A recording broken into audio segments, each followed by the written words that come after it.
recently I had a friend come to me and say that she wanted to apologize for the fact that she was choosing to go with a satellite service, because there's a bigger element here than just going with satellite service, because it's basically, as she says, going with Musk. That's not something to apologize about. If you're living in rural North Carolina or rural anywhere, it's been really difficult to get consistent internet service, or internet service that doesn't break the bank. That's part of what the infrastructure solution was going to be for people, was to make sure that the big providers would put the service out to where everybody was living. And so our government stepped in to make sure that that service, which was so needed to create jobs, to create communication, to facilitate needed services in various areas, whether it was emergency services or not, there's a reason behind it, behind why the government would step in. And it's because these businesses are not going to do that. They're looking at their bottom line. They aren't so concerned that everybody get access to it. And I think that pretty much sums up the distinction in how this administration is making decisions. It's based on a bottom line situation. And that is not what others of us expect of our government.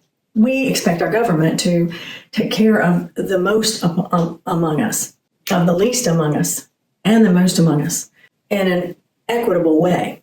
And with the Trump administration, that kind of assumption is going out the window. I don't say that lightly. You can see it in how they're making decisions and at the speed with which they're doing that. There are some things that are happening that are distracting and take you away from, what's really going on here. Elon Musk didn't get into the satellite business for just giggles, right? And he didn't get into Twitter to make money off of Twitter. He got into Twitter for the influence that it would bring him.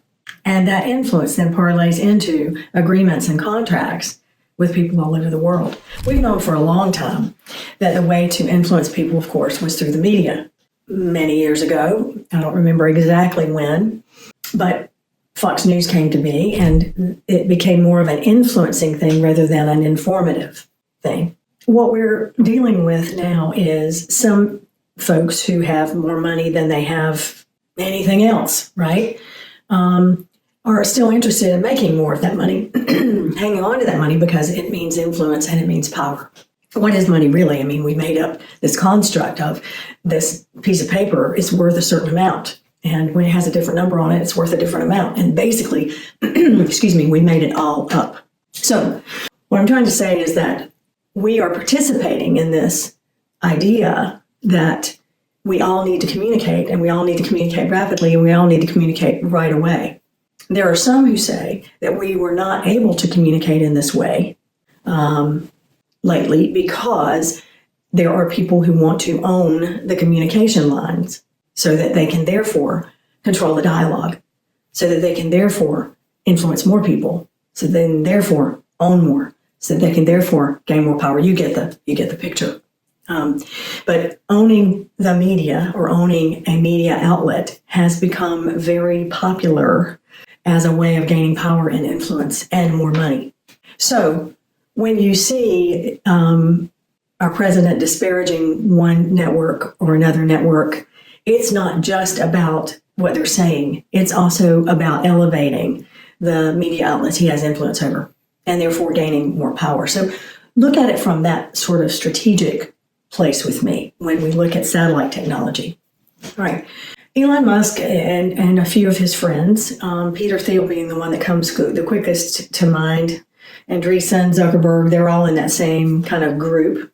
I don't know what we call them, the technocrats, in Hollywood it would have been the Brat Pack or I'm digressing. But Elon Musk is after satellite technology because, of course, it's going to gain him wealth. But the marriage of the satellite technology, the wealth that it will bring him, and the fact that he can control the power and the power lines and possibly even the power grid at some point, is what you need to look at in terms of watching the man and seeing what's behind the curtain, right? But what we have right now is someone who has taken the satellite technology and he has created a situation with X or Twitter where he's tweaked the algorithms. He's gained this influence, and now he's got somebody in the presidency of the United States, and now he's got this position with Doge. But it is all to an end game, which is he's going to have satellite technology through Starlink that blankets the world and gives that technology to people in the hinterlands everywhere, right? But who's in charge of it? And who makes the money off of it? It's Elon Musk. And that's a very dangerous place to be in for people who are running governments or people who are depending on their government to care about their rights, right? It means that Elon Musk is going to have access to all of our information. He would be able to shut down those satellites at any point in time when he wanted to. And the reason I can say that this is what he's after is because there's a foreshadowing of that in him getting rid of, and he and Trump getting rid of the FAA, the folks who were in charge of the FAA, for him to eliminate the big, carriers like Verizon, et cetera, and put instead Starlink as the communications person or communications company that the FAA will communicate through. And recently we see that Social Security is now becoming communicated through X, that's how it's going to be communicated. So he wants to be in charge of all the communication, and that is to be in charge of all of the power. There's a real danger in that. We have to stop this because it is in and of itself a monopoly position, which in and of itself is not illegal. He's not doing anything illegal, right? Like blatantly that way. But what I'm trying to say to you is it's a dangerous thing to keep rewarding this man with more and more power, because pretty soon he's going to be in charge of all the communications that happen in the world, and therefore the belief system and the values that go along with that. Elon Musk said at one time he believes we're all in a video game. Now he's since gotten religion, right? But he wasn't necessarily that religious when he was saying this, and he was saying, and Peter Thiel, his friend, is saying there's going to be an end to humanity. We're going to become extinct. You would prefer the human race to endure, right? You're hesitating. Yeah, well, yes? I don't know. I would, this is a long hesitation. This is a long hesitation. There's so many questions implicit in this. Should the human race survive? Yeah. But that's not the state of the world today. They're living 10 years ahead of us. And if that is the case, they don't care about what happens. That's just not an issue for them. In fact, if Elon had his way, everybody would be deported and you would use his robots in all of your manufacturing companies. That's one of the reasons we're glamorizing manufacturing these days, when Americans do not want to work in manufacturing plants, right? So what he's doing is he's making it possible for robots to then be the natural solution. They're creating demand. So if you look at this behind the curtain, you will see they went after the USAID and they were investigating Starlink and their connection in Ukraine, with the war there and with what was happening with Starlink communications when it went down strategically. But the departments that he went after first were investigating him.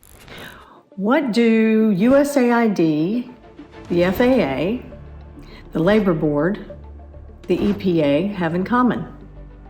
They were all undergoing some form of investigation of Elon Musk's business practices. USAID's Inspector General was investigating Starlink for potential illegal behavior in Russia and Ukraine. The FAA was investigating the rocket explosions which impacted flight patterns in commercial airlines. The Labor Board is investigating him because he treated his employees like crap. And the EPA, well, he says he's a pro-environmentalist, but he's getting rid of the EPA so they can't look too closely. Because if they looked really closely right now, they would see that XAI is a major polluter in Memphis. All of these organizations, Elon Musk has tried to gut or shut down or eliminate programs or fire a bunch of people. I know this innovation and the idea that he could amass so much wealth at such a young age, and being this really outlier kind of person is kind of heroic to some young men and maybe young women too, who are fans of new technology and want to know the latest thing and all that. He certainly has a brilliant mind about that kind of thing. But when it comes to social connection and things like that, I don't know if we want to follow the values and the beliefs of an Elon Musk who really thinks that human beings are going to become extinct pretty soon. And so his investigation into Mars and that sort of thing is to try to continue the human race. But it is devoid of the level of empathy we need in terms of running a country. We, as Americans, have come to rely on the fact that we all have these freedoms, and we have these freedoms equitably. Now, some would say that some of us, or some Americans, believe that only they should have those rights. And certainly there are people within the Trump administration and the MAGA movement that believe that they are the supreme beings and that everybody else gets to have the crumbs at their table. What I'm trying to say to you is, we've got to turn over the tables of the money changers because they can justify why they're doing what they're doing. And now that there's construction going on at the house, I think I need to sign off now. That's behind the curtain. Thank you for being here.